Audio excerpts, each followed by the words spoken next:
नमस्कार इंडिया।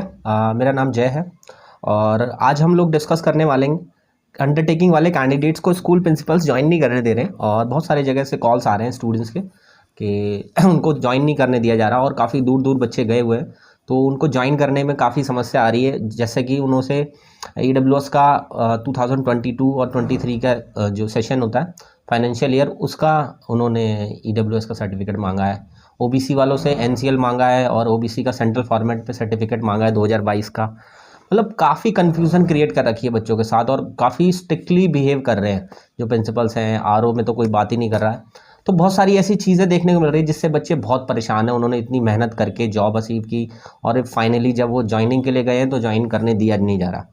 वैसे most of students को ज्वाइन करा लिया गया है, 2-4-5 दिन में सभी को ज्वाइन करा ही लेते हैं वो, लेकिन कई जगह पर तो बहुत ज़्यादा स्ट्रिक्टनेस दिखा रहे हैं। तो ये पूरी वीडियो उन लोगों के लिए है कि आप लोगों का समाधान इसमें मैं बताऊंगा कि अगर आपके साथ भी ये समस्या आ रही है या आप ऑलरेडी ज्वाइन कर चुके हैं, लेकिन अगर आपको, क्योंकि बहुत सारे कैंडिडेट्स ऐसे हैं जो ज्वाइन कर चुके हैं लेकिन उसके बाद उनके डॉक्यूमेंट्स में कमी निकाली जा रही है और फिर उनको बाद में ये कहा जा रहा है ज्वाइन करने के बाद 4-5 दिन हो गए हैं लेकिन फिर भी उनसे ये कहा जा रहा है कि आप जाइए डॉक्यूमेंट्स लेकर आइए, वो डॉक्यूमेंट्स लेकर के आइए। तो काफ़ी ज़्यादा वियर्ड बिहेव कर रहा है KVS। तो उस चीज़ के बारे में मैं आपको बताता हूँ। सबसे पहली चीज़, अगर आपका OBC NCL से रिलेटेड प्रॉब्लम है, आपको पता ही होगा मैं किस बारे में बात कर रहा हूँ कि आपको 26/12/2022 से पहले OBC और NCL आपको देना पड़ेगा सेंट्रल फॉर्मेट का, ठीक है। इसके अलावा EWS की प्रॉब्लम आपकी होगी कि आपके पास जो फाइनेंशियल ईयर था 2022-23 उसका आपके पास EWS नहीं होगा तो अंडरटेकिंग ली होगी। इसी के साथ साथ कई बच्चों का EWS और OBC में होने के बावजूद UR में सिलेक्शन हुआ था लेकिन फिर भी उनका UR नहीं माना जा रहा है, ठीक है। इन सब चीज़ों के लिए करें क्या, क्योंकि बहुत समस्या आ रही है और बच्चों की हेल्प करने के लिए मैं शायद इस पूरी वीडियो के अंदर सारी बातें बताऊंगा। अच्छे से फॉलो करना, 100% आपका सोल्यूशन निकल के आएगा। सबसे पहले, अगर ऐसी सिचुएशन आती है आपके सामने, प्रिंसिपल नहीं ज्वाइन करने दे रहा है, कोई भी बात नहीं बन रही और आप दूर जा करके ऐसा फंसा सा फील कर रहे हैं, आप कहाँ जाएँ क्या करें नहीं समझ में आ रहा, तो सबसे पहले आप कीजिए RO को ईमेल कीजिए, ठीक है। और अगर जो बच्चे RO को ऑलरेडी स्कूल में जा चुके हैं वो सबसे पहले अपनी पूरी समस्या लिख करके RO को भेजिए और उनसे ना रिक्वेस्ट कीजिए कि हमें ज्वाइन कराया जाए, क्योंकि मेरे पास सारे डॉक्यूमेंट्स अवेलेबल हैं। OBC या EWS जो भी अवेलेबल है आपके पास, वो सारा उसके अंदर बताइए कि मेरे पास ये सारी चीज़ें अवेलेबल है जिस वजह से मैं एलिजिबल हूँ, ठीक है। तो ये RO को रिक्वेस्ट कीजिए, कंप्लेंट नहीं, रिक्वेस्ट करनी है आपको, जिससे कि वो अप्रूवल दे सके आपको ज्वाइन करने के लिए। और अगर आप अभी तक स्कूल नहीं गए हो, बच्चों की बातें सुन सुन के आप परेशान हो, डर रहे हो कि क्या होगा कैसे होगा और इतनी दूर में चली गई तो फिर प्रिंसिपल ने मना कर दिया मुझे, तो मैं क्या करूं, तो सबसे पहला काम आपको स्कूल में तो जाना ही जाना है। कॉल मत करना, डायरेक्ट स्कूल में जाना और नॉर्मल तरीके से आप ज्वाइन करने की कोशिश करना, क्योंकि जिस भी बच्चे को मैंने ऐसा बोला है ना, उसमें से मोस्ट ऑफ कैंडिडेट जाते ही ज्वाइन कर लिया उन्होंने, जबकि उससे पहले वो डर रहे थे, ठीक है। तो ऐसा डरने की जरूरत नहीं है। डायरेक्टली, क्या पता आपके प्रिंसिपल इस चीज़ को कन्वीनियंट रखें आपके लिए और चीज़ों में ज़्यादा मैस क्रिएट ना करते हुए आपको ज्वाइन करा ले और वो आगे फॉरवर्ड कर दें, ठीक है। तो आप जा करके सबसे पहले स्कूल में जाकर नॉर्मल तरीके से ज्वाइन करें। अगर आपसे जो सर्टिफिकेट मांगे जाते हैं बस वो दीजिए जो आपके पास अवेलेबल है। आप अपनी तरफ से अपने एडवोकेट मत बनो। जब आपकी पॉइंट्स निकल करके आए, जब वो ज्वाइन ही ना कराएं, तब आपको वहाँ पर अपने पॉइंट्स रखने हैं, ठीक है। और आर्ग्यूमेंट बिल्कुल नहीं करना कहीं भी किसी भी सिचुएशन में, क्योंकि वहाँ आपको ज्वाइन भी करना है और ज्वाइनिंग उन्हीं के हाथ में है, ठीक है। और उसके बाद अगर डायरेक्ट, अगर मान लो आपने काम आपका वहाँ नहीं बना स्कूल के अंदर और फिर आप डायरेक्ट RO को मेल करो और रिक्वेस्ट करो उनको, वहाँ नहीं बात बनती है तो डायरेक्टली आप RO चले जाओ, अपना रीजनल ऑफिस चले जाओ, जो जिस भी रीजन में आपका ट्रांसफ़र वो पोस्टिंग हुई है पहली, उसका रीजनल ऑफिस जो आपके अपॉइंटमेंट लेटर के ऊपर दिया भी होगा, उस रीजनल ऑफिस पर पहुंचो। वहां जा कर के DC AC उनसे मिलो और अपनी सारी समस्या बताओ और कहो कि सर मुझे रिक्वेस्ट करनी है अपने ज्वाइनिंग कराने के लिए, क्योंकि मेरे पास सारे डॉक्यूमेंट्स अवेलेबल हैं। अब आपको क्या क्या उनके बारे में बताना है, जैसे स्कूल प्रिंसिपल को क्या बोलना है, RO में क्या बोलना है, आगे और भी चीज़ें बताऊँगा मैं कहाँ कहाँ आपको जा सकते हो आप, वहाँ बोलना क्या है उसके बारे में अभी एंड तक बने रहिए, मैं ज़रूर बताता हूँ उसके बारे में कि बोलना क्या है किसी भी जगह जाकर।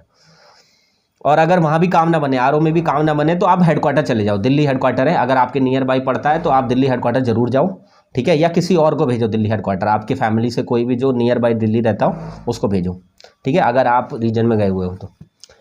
और जब कहीं भी काम ना बने तो डायरेक्टली आपको कोर्ट जाना है, कुछ नहीं करना आपको। और कोर्ट में ना आपको ग्रुप में जाना है, सिंगल नहीं जाना। जैसे बहुत सारे बच्चों की समस्याएं हैं, मेरे पास बहुत तमाम बच्चे हैं जिनकी ये समस्याएं निकल करके आ रही है। क्योंकि अगर एक के साथ अन्याय होता है ना तो इग्नोर कर दिया जाता है, लेकिन कईयों के साथ जब अन्याय होता है ना उसको कभी भी इग्नोर नहीं किया जा सकता, ना कोर्ट के द्वारा, ना केवीएस के द्वारा, ना किसी भी ऑर्गेनाइजेशन के द्वारा। ठीक है, तो ग्रुप में मिलकर के जितने भी कैंडिडेट्स को अंडरटेकिंग से रिलेटेड प्रॉब्लम होने की वजह से प्रिंसिपल ने ज्वाइन नहीं करने दिया है, उन सभी कैंडिडेट्स के लिए मैं इस वीडियो के कमेंट सेक्शन के अंदर एक लिंक प्रोवाइड करूंगा, जिसमें वो सभी बच्चे ज्वाइन जरूर करें जिनको अंडरटेकिंग से रिलेटेड प्रॉब्लम है, जिससे कि आपका ये वो जो ग्रुप बनाया है मैंने व्हाट्सएप के ऊपर, उसमें आप सब लोग कनेक्टेड हो सको और सब मिलकर के उस सॉल्यूशन की तरफ जा सको।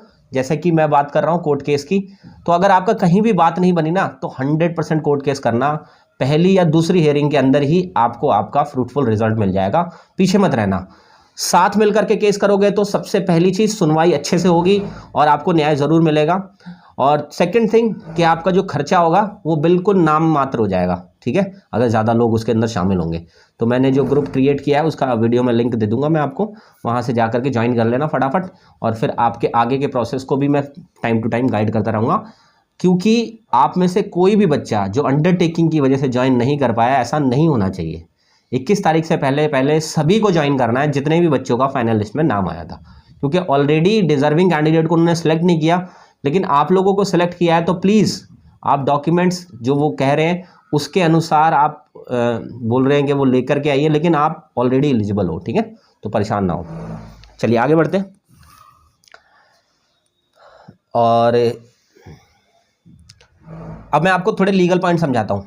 अब मान लीजिए स्कूल प्रिंसिपल से आपको क्या बोलना है, आरओ में जाकर के क्या बोलना है, ठीक है, और कोर्ट में जाकर के क्या बोलना है, आपको हेडक्वार्टर में जाकर क्या बोलना है। आपको अपने पॉइंट्स ना ध्यान रखने पड़ेंगे, जिससे कि आपको पता रहे कि हाँ हम वैलिड पॉइंट पर लड़ रहे हैं या हम लोग सही हैं और हम एलिजिबल हैं पूरी तरीके से। ठीक है, सबसे पहली चीज़ कि उन्होंने मांगा 26/12/2022 से पहले आप ओबीसी या ईडब्ल्यूएस लेकर के आओ।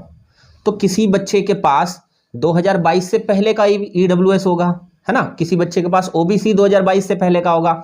फिर उसके बाद जब जैसे ही उसने फॉर्म भी भरा होगा और at the time of interview या 2023 के अंदर किसी भी मंथ में उसने ओबीसी या ईडब्ल्यूएस जरूर बनवाया होगा। तो एक तो पुराना हो गया उसके पास और एक लेटेस्ट हो गया कि वो पहले भी ओबीसी या ईडब्ल्यूएस में आता था और आज लेटेस्ट में भी ईडब्ल्यूएस में आता है। तो आप समझ लो ये दोनों चीज़ें अगर आपके पास है ना तो आप पूरी तरीके से 1000% एलिजिबल हैं। अब रही बात 26/12/2022 ये कह रहे हैं, तो क्या किसी कैंडिडेट को सपने थोड़ी आ रहे हैं कि जो वो 26/12/2022 में वो वैकेंसी निकालेगा केवीएस, तो हमें पहले से 2022 में बनवा के रख लेना चाहिए ईडब्ल्यूएस या ओबीसी। ये गलत बात है केवीएस की। ठीक है, अब रही बात एडवर्टीजमेंट अगर उठाते हैं 2022 का, तो उसमें कहीं भी ईडब्ल्यूएस और ओबीसी को लेकर 26/12/2022 की बात नहीं की गई है। कुछ बच्चों ने ये पॉइंट रेज करने की कोशिश की, तो उन्होंने कहा कि ईटीसी का मतलब यही ओबीसी और ईडब्ल्यूएस है। तो ये सिर्फ वो खाना पूर्ति के लिए उन्होंने ईटीसी बोला है, अदरवाइज ईटीसी वाला पॉइंट वहां पर इस चीज के लिए इंक्लूड नहीं होता, क्योंकि वो एजुकेशनल डॉक्यूमेंट्स के लिए इंक्लूड होता है। ठीक है, ईटीसी का मतलब आप कास्ट सर्टिफिकेट में नहीं डाल सकते, आपको स्पेसिफाई करना होगा कि अगर कोई बच्चा रिजर्व कैटेगरी से है तो उसको भी 26/12 से पहले चाहिए सारे डॉक्यूमेंट। ये उन्होंने कहीं भी क्लियर नहीं करा, ये उनकी बहुत बड़ी गलती है। अब उस गलती को छुपाने के लिए कह रहे हैं कि ईटीसी का मतलब समझ कैसे लें, ऐसे थोड़ी समझ सकते हैं। बच्चों के करियर के साथ खेल लिया आपने, बीएड बीटीसी में बाहर कर दिया, फिर उसके बाद डिजर्विंग कैंडिडेट को सिलेक्ट नहीं करा और अब बच्चे सिलेक्ट हो गए तो अंडरटेकिंग की वजह से बाहर निकाल रहे हो। ऐसा नहीं होना चाहिए। आप लोग प्लीज अपने लिए लड़ोगे तभी बात बनेगी। मेरा वीडियो बनाने से कोई फायदा नहीं होने वाला जब तक आप उस पर एक्शन नहीं लोगे। ठीक है, आगे बढ़ते हैं।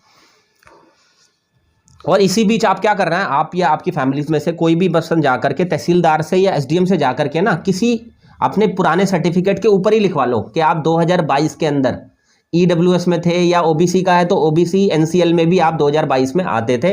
वो साइन कर देगा, मोहर मार देगा। नहीं होता है तो एक एफिडेविट बनवा लो जिसपे एसडीएम के या तहसीलदार के साइन करा लेना।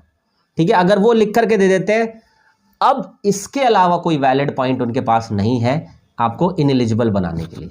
आप पूरी तरीके से एलिजिबल हैं, क्योंकि ओबीसी और ईडब्ल्यूएस कौन बताता है, एसडीएम या तहसीलदार, रेवेन्यू डिपार्टमेंट बताता है। जब वो खुद सर्टिफाई कर रहा है कि 2022 में आप थे, तो केवीएस कौन होता है उस चीज को ना मानने वाला। तो ये कोर्ट में आप इस बात को भी चैलेंज कर सकते हो कि एसडीएम के बताए हुए एफिडेविट को, उनके बताए हुए डॉक्यूमेंट को, या जिस पेज पर उन्होंने लिख करके दिया, किसी पेज पर लिखवा लो, सर्टिफिकेट के पीछे लिखवा लो, मैं ये कहता हूँ। ठीक है, जब ये सारी चीज़ें आपके पास पूरी है ना, तो कोर्ट की एक हियरिंग में ना केवीएस आप लोगों के सामने घुटने टेक देगा, सीरियसली बता रहा हूँ, और ज्वाइनिंग हंस के देगा आपको, हंस के।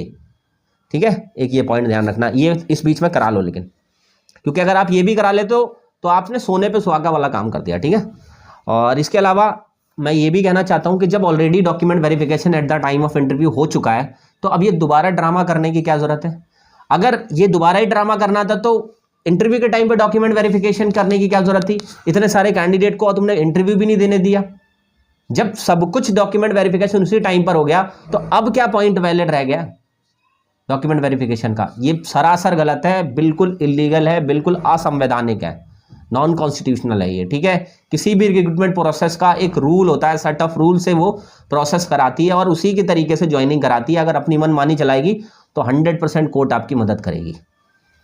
ठीक है, और ये सभी वैलिड पॉइंट जितने भी मैंने आपको बताए, इन सब का ध्यान रखते हुए आपको स्कूल के सामने, आरओ के सामने, हेडक्वार्टर में या कोर्ट में केस करोगे तब सब जगह पर आपको रेज करने हैं।